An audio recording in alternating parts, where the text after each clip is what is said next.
This is a vending machine that rents videotapes. If I want to rent a movie, all I do is insert my credit card in here, enter some information about the particular movie that I want to rent,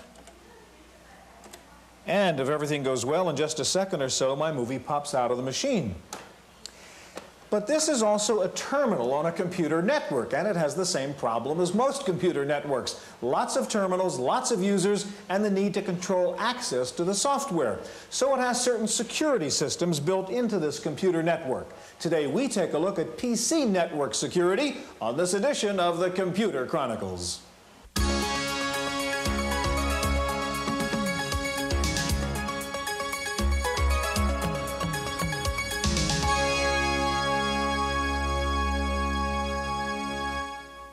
Computer Chronicles is made possible in part by Central Point Software, suppliers of utilities software, including disk backup, data recovery, file and desktop management, and virus protection. Central Point Software, making computing safer, simpler, faster. Additional funding is provided by the Software Publishers Association, which reminds you it's a federal offense to copy software, and by PC Connection and Mac Connection, and by Byte Magazine and Bix. Welcome to the Computer Chronicles. I'm Stewart Cheifet, and with me this week is Jan Lewis. Jan, everybody knows what a PIN number is by now, personal identification number. You need it when you use your bank card, you know, to get into that ATM machine and so on. Well, this is a network security system from Security Dynamics. This card is called the Secure ID, and this is a system a couple million times more safe than just the PIN number because this adds 6 digits to your 4-digit PIN number, and this changes passcode every 60 seconds. So for example, if I want to get into the system, let me show you. I'll enter my PIN, and then I'll enter the passcode number that's up here right now, and I got into the system. Now, if somebody had seen me do that, sort of copy down my passcode number, it wouldn't matter because 60 seconds from now, the ID number will change and they couldn't get into the system. Anyhow, it's rather interesting.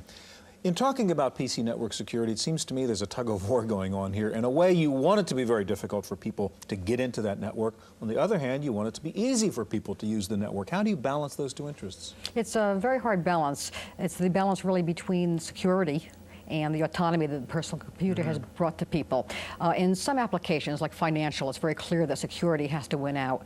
But really more often what we're seeing is in corporations where there's a battle between the network administrators and the individuals who are sitting at their own PC. They may want to do something like bring a disk in, put the disk in the machine, and do something with it.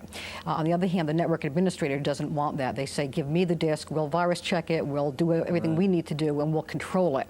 And that's a battle that's going on right now. Jan, today we'll look at several approaches to solving the problem of PC network security for both PC networks and Mac networks. Market researchers say that in fact 30% of today's standalone PCs will be networked by the end of 1992. And that means facing up to security problems. To find out more about the problem of PC network security, we called on the network expert at PC Computing Magazine, Raphael Needleman, and here's our report. A lot of computer products come under close scrutiny and review at this InfoWorld magazine test center. But one thing the technicians have yet to find is a local area network system entirely safe from prying eyes. Surveys show that by 1994, some 65% of PCs will be networked. The advantages are clear: access to shared files, electronic mail, and even the ability to share peripherals such as printers. Experts say it is exactly this flexibility that makes networks vulnerable and open to attack. But they add that it doesn't take a disaster before security measures go up. People can be convinced that they need to control access to their data by quite little things. If you compare a file on a computer to a printed file in somebody's file cabinet, it becomes pretty clear to people that sometimes a file cabinet needs to be locked. Locking the contents of that file cabinet in the computer can be done in a number of ways. Most secure networks are designed from the beginning using common sense, using the features of security that are already built into the networks. For example, if your network has password protection for its users, and they all do, you should make sure that each user has a password. But the level of security finally depends on the sensitivity of the data. The more important the information, the greater the need to protect it.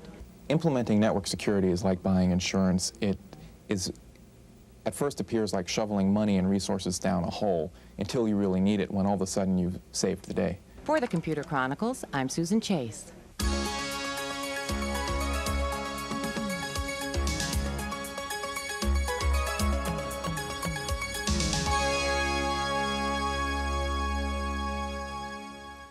The problem of controlling network access is twofold. There are users who need to access a network from a terminal connected to the system, and there are users who need remote access from a distant location. Here to show us a variety of solutions for Macintosh networks are Francine Dubois of ASD, and also with us Larry Jones of Farallon Computing. Jan?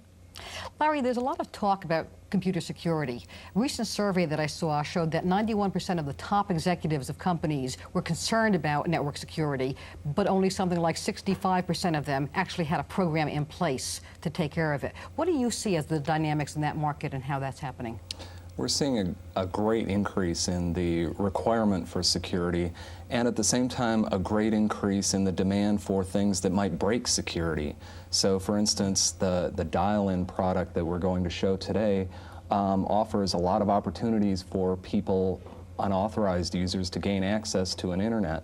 But at the same time that these needs are growing, we're also seeing more concern about how are we going to protect that corporate internet from unauthorized access. All right, Francine, let's turn to the slightly smaller situation. You've got a Mac or maybe a small network of Macs hooked together. You've got two things you want to show us, I think, MaxS or MaxS Card. MaxS Card Reader. Okay, MaxS Card Reader and FileGuard. Now, Yes. show us and tell us how this all works. Okay, well, FileGuard is the software, and MaxS Card Reader is additional security for people who already have FileGuard. It's not independent Okay. at all. Okay, right now, if we look at what I have on the screen, people will recognize folders, the sign of an application, FileGuard's icon, and another folder, which is all gray. Yeah. If I try to open it right now, it tells me I cannot do it. Okay, just to be sure, okay, the user is Larry, and Larry, And that's well, not you. no, it's not me, and he Okay. can't. Well, what I will do now, I will take a credit card which has been programmed to be able to go in the MaxS card like any other MaxS card. As long as you have a magnetic strip, it will recognize it. So you could put your ID, your password on any credit Exactly, card. on any credit card. Okay. It depends a little bit about something in here, really magnetic details or Okay. something. Anyways, if I go right here and do this, we're going to see a little message appear saying Francine as so a it user knows has it's you been now. recognized. And now if you look a little bit better at here, I don't have any dimmed kind of folder so the any longer. the folder's now Means I accessible can to you. open it. Okay. If I go right here and I open it, I have various other folders, an icon of a little file with a key on it, meaning it is protected. It has been encrypted, as a matter of fact. I will show you how I can open it. Also another kind of an application and various other things. And another icon, which is pretty different this time, with a little arrow, means I cannot open it. If I try, I cannot, but I can drop things into it. It's called a drop folder because I have assigned various privileges to it. Let's say that FileGuard in general works with various configurations, and I'll go into that immediately. There's an administrator. He's the only person who can access that. I'll type his access key, and here I'll get to a specific kind of window where I have all the users, I have a guest, a lot of various users, they have the same icons, and a specific user who has a little different icon, who's the administrator. And he is the one who defines the various privileges the various people can have. So they can, for various kind of files, either create, open, delete, lock, unlock, or see the history of those files. He also can assign other privileges regarding the fact that he can protect folders, he can erase disk, or cannot, copy applications, etc. I mean, various configurations. So I'll just get out of here just right now. According to that, the icons will change. Let's go, for instance, if I'm right here, Francine, I can do everything. I gave myself a lot of privileges, or the administrator has. If I go back to change user, and I can be a guest, if I go to guest, well, strangely enough, my folder is empty, and you have those little icons right here, meaning he cannot write, he cannot see the folders, and he cannot see the files inside. So basically, that's very nice security. If I go back to Francine, I'll take the MaxS card again, go like this. We'll see all the various things I can do. I can also go see that this file has been protected, sorry. It requires the password. So if I give the password, we'll see right very quickly that it has decrypted the file. And then when whatever I do, I can open it, do a lot of things. And in order to re-encrypt it, which is automatic, I mean, I have asked for it, I just need to, well, I can modify whatever here, and then validate, get out of the application, I'm quitting, and right here, same changes, yes, okay, let's change them.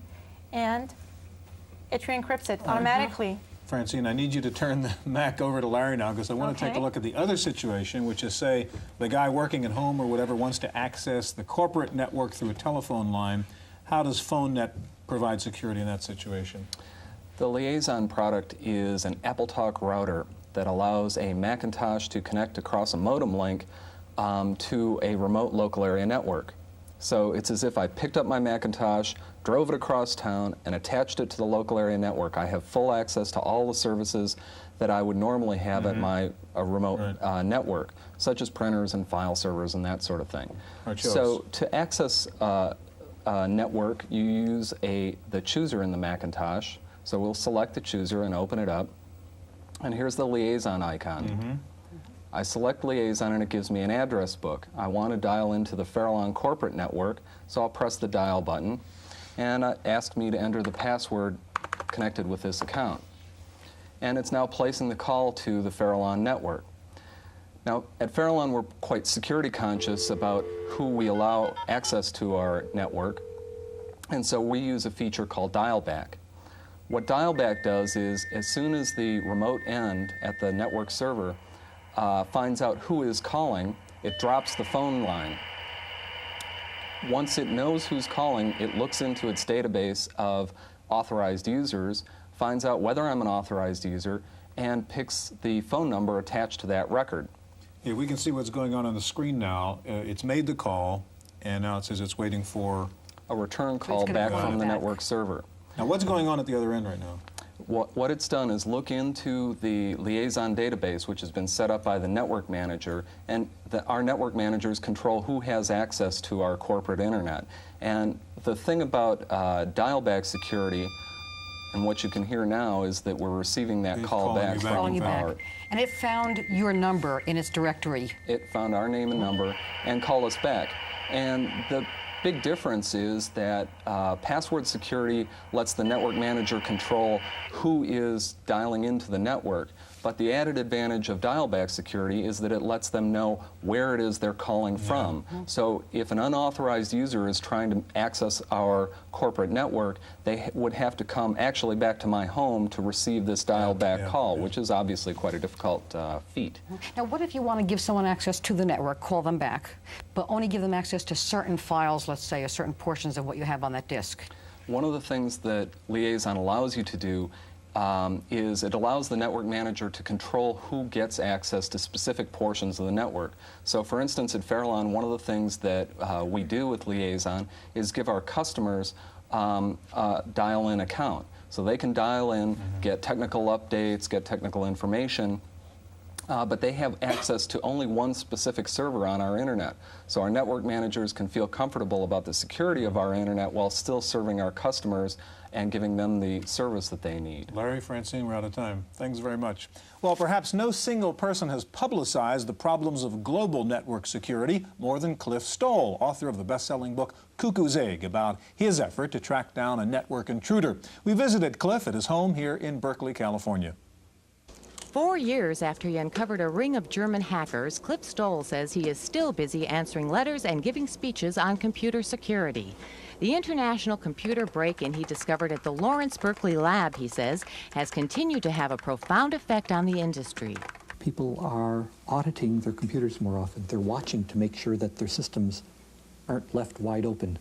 They check their balances more often. And they're also more aware and more worried about things like viruses and outsiders breaking in. People back up their data more often now than they used to. The German hacker Cliff tracked down used the Berkeley system as a hub to reach other computers across the United States, including those of the military. Of the 450 he attacked, he successfully entered more than 30. Cliff says the network administrators were not doing their job. This hacker was able to get into the systems, not because the systems were themselves insecure. He was able to get in because nobody was watching their own computers. They would connect their computers to a network and never bother to think about security. They'd say, oh, we're on the network, it's useful, we can send mail all over the place. But they never realized that although they could get out from their computers, other people could get in. Any system, unless it is totally isolated, can be penetrated. But the answer does not lie in securing the network, Cliff says. Rather, much like houses in a city, each individual unit needs to be protected, not the pathway leading to that unit. The data contained in that computer can then be safeguarded by encryption. I suspect we're going to find more and more people worried about how can I encrypt my data? How can I encode my data so that others can't read it, except for the one person who wants to see it? For the Computer Chronicles, I'm Susan Chase.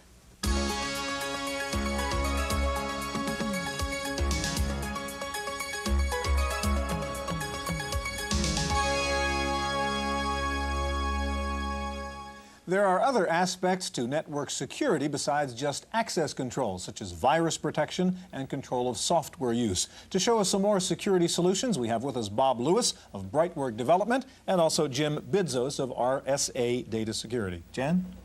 Jim, in the first segment, we took a look at some security aspects of small or local networks, 5, 20 people, whatever. But now, of course, we're dealing with the global networks, and surely the scale has changed and the kinds of problems and the kinds of solutions have changed. Can you give us some idea of how they've changed? Yes, the problems are magnified considerably when you get into a large networked environment as opposed to a small LAN or a single computer. The security problems are immense. However, an advanced technology known as public key encryption can in fact provide the kind of security that can secure these networks without denying the open access that everyone has gotten used to and in fact is the reason that people have started to note security problems. The open access has created the problems, and there is a technology that can correct them. All right, we're going to talk about your approach, your encryption approach in just a minute. I want to turn to Bob. Now, you have a product called SiteLock. I was just mentioning problems like software control and viruses. You address those problems with SiteLock. Tell us a little bit more about it. Well, we allow for the network manager to really control all the software that's run on the network. We do this in several different ways. First, we meter the software that's used so as not to exceed the number of licenses that the company owns. So in other words, if you have 10 copies of WordPerfect, only 10 people can run WordPerfect at a time. We also provide virus protection, and in doing so, we go out and do a bit-by-bit check of every file before it's executed. And if it detects any changes in file size, it doesn't allow that file to be run. All right, Bob, tell us about the software metering part of SiteLock. How does that work? Okay, what you would do is select the application you want to meter and go in and select the maximum number of concurrent users that you want to be running, which would correspond to how much software you actually own. And then when I go out, here we've selected one user. So if I go out and run Syscon, I have no problem getting into it. But if Jan was going to try to get into it. So you're running it over there on your terminal. Now, Jan tries to run Syscon. Okay, here I go. Let's see what happens. Access denied. Yeah. She's denied because there's only one concurrent user available, but she gets queued up. So that means when I release this copy of Syscon, she'll get another message saying that she has 5 minutes to get into Syscon. Okay, let's see if it works this time. Okay, now SiteLock does let her get in. Bob, do you have a way of keeping track of what's going on the network and knowing that somebody had to wait in line to get into an application? Sure. This is an activity report that we've run for Syscon, which shows all the users that logged in, when they logged in, and if they got queued up. And it's a good barometer for a network manager to use, because if he sees a lot of users queued up around the same time, it's an indication he needs to go out and buy some more software. All right, what about the virus protection part of SiteLock? Show me how that works. Okay, we've got a file called I, which has been virus protected under SiteLock, and I'm running it here. So it runs fine right now. No problem here. But if I go out and corrupt it and change the signature so SiteLock doesn't recognize it, which I'm doing right now, and try to run it again, all right. I get the message that the file's been changed, SiteLock doesn't understand it, recognize it, and it's not going to allow it to run. Now I can restore that to the original version and run it again, and it'll work. All right, what else can you show us about the virus part of SiteLock? Okay, we want to get back into the main menu here. And we can really prevent any unauthorized software from running on SiteLock, with SiteLock. And the way we can do that is go down to virus protection and define unprotected files. And now what I've got is it's set up so that unprotected files, virus-protected files, are not allowed to run. So if Jan would try to run map or something like that, which is not virus-protected. Okay, this is not virus protected, and let's see if it'll run it. And it won't let you run that either. Right. And it gives me that message, not virus checked. And the last thing I want to show you is the ability to restrict usage of local drives for users. So if you want to clear that bottom message and get down to your A drive? your A drive. So if she tries to load her own software here, If she tries to execute, I'm going to execute now something called Okay. video. then she can't do it. Yeah. right. All right, Jim, let's get back to the subject of encryption now, and your product, which is called MailSafe. What does that do? MailSafe is a product that performs a advanced and unique kind of encryption called public key encryption. And maybe I can explain it to you while I go through a Yeah, demo. great. Great. Okay, the first thing I would do is bring up the MailSafe program. You can see it's running a self-check, which is kind of an antiviral mechanism that we built into it. It detects the more obvious kinds of tampering. There may be many users on a single computer who share a copy of MailSafe, so I'll identify myself and then I'll enter my password. I'm now ready to perform MailSafe's 4 main functions. They are, as you can see, to put a signature on a file, create an envelope, open an envelope, or verify signatures. And again, maybe the easiest way to show you is to just do it. Yeah. So let's say we want to sign a file. We can navigate our way through DOS's file system here nicely with MailSafe. It works very well with the mouse as well. And here we have a little file conveniently called test file. And we can even take a look at it. It appears to be some sort of a letter here that purports to want someone to spend money. So let's assume it's maybe a funds transfer document or something very sensitive, something certainly worth protecting. So we want to now sign the file. It says hit enter to sign it. What we're actually doing with this signature is affixing some data to it that is unique to that file and unique to me as a signer. This doesn't offer any privacy. This is data that's going at the end of the file. But let's decide that before I send it off to my recipient that I also want to encrypt the file for privacy because I don't want anybody to see it. A good example of not needing an envelope but putting a signature on a file is in my company I might put a note on a bulletin board that says everybody has Friday off. I certainly want them to be sure that that came from me, but I want everybody to see it. As opposed to Steve, you're fired. You know, I don't want anybody else to see that. So I'm going to encrypt this file now, put it into an envelope. Now the first thing I have to do, because of the very nature of public key cryptography, since it's going to be encrypted in a way that only the recipient can read it, I need to identify that recipient to the system. So for convenience, this is a very real example, by the way, of public keys and the useful names that are associated with them. I'm going to encrypt this for myself just as a matter of convenience so we don't have to get in and out of the program. And now what I'm going to do is create this encrypted file. The program knows to overwrite an existing file out there already. Now, at this point, I would get out of the system and mail it to whoever I was sending the program to, the file to. And they would receive it, and then they would do the following 2 things. They'd receive it and they'd open this envelope. Get back into our file there. And we'd get ready to open it. Now, I might want to show you what this file looks like. You can see it's encrypted with some information at the end. But those unreadable characters up there are the resulting encrypted file. And as you may have heard about our system, essentially what we did in the few seconds that we took to encrypt that file cannot be undone by even a bank of Cray supercomputers in millions of years. So there's a lot of security that goes with this. So let's go ahead and open the file. And now, as a recipient, we can also verify the signature on this file. Now what happens when we get through this process? After I've opened the envelope and verified the signature, which I see is valid, I now know the following things. I know that this file came from the person who claims to have sent it, and that not one single bit has been tampered with. The signature is very much like a tamper detection seal for software. And I also know that no one else has seen the file. For example, in the internet, if you're familiar with the internet community, typically a piece of mail sent from one person to another goes through dozens of computers before it gets there.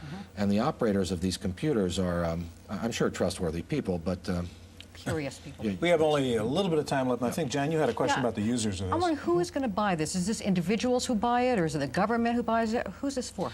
Well, both those people have bought this particular product. This is an end-user product, but it's really not the main part of our business.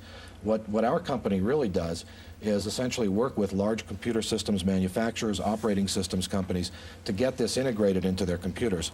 A recent report called Computers at Risk, put out by the National Academy of Sciences, identifies public key cryptography as the backbone of any secure operating system that really needs to be there. And over the last 5 years, we've worked with essentially vendors covering every major platform. And over the next 12 months, hopefully we'll see some systems coming out on the market that have this embedded.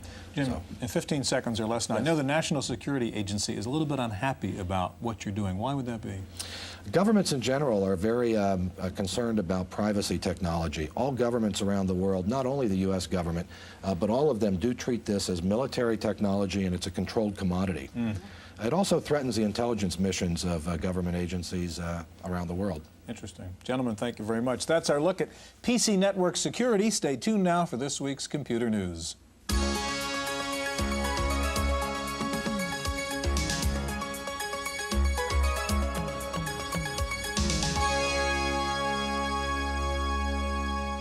In the random access file this week, Lotus says it is now beta testing the new Windows version of 1.2.3.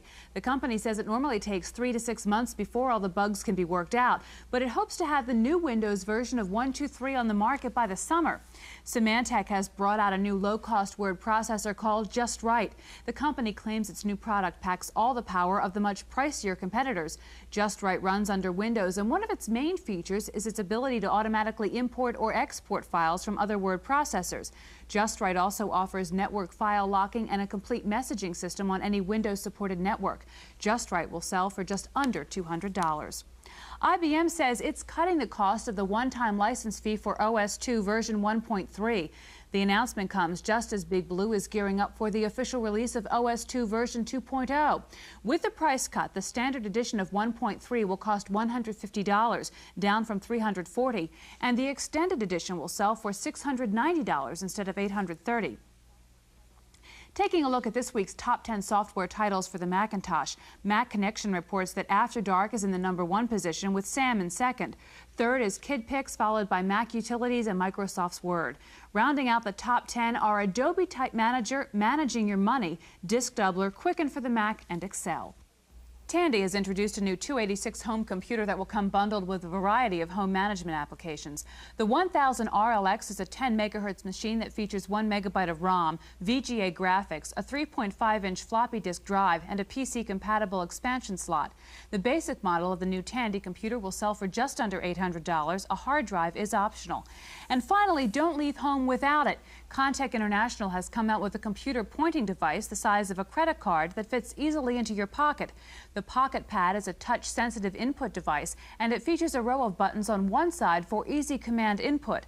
The Pocket Pad connects to your computer through the serial or mouse port. That's it for this week's Computer Chronicles. I'm Kate McGargy. Computer Chronicles has been made possible in part by Central Point Software, makers of Central Point Antivirus, a comprehensive program for the detection, removal, and prevention of more than 500 computer viruses. Additional funding has been provided by the Software Publishers Association, which reminds you it's a federal offense to copy software, and by PC Connection and Mac Connection, and by Byte Magazine and Bix, the Byte Information Exchange.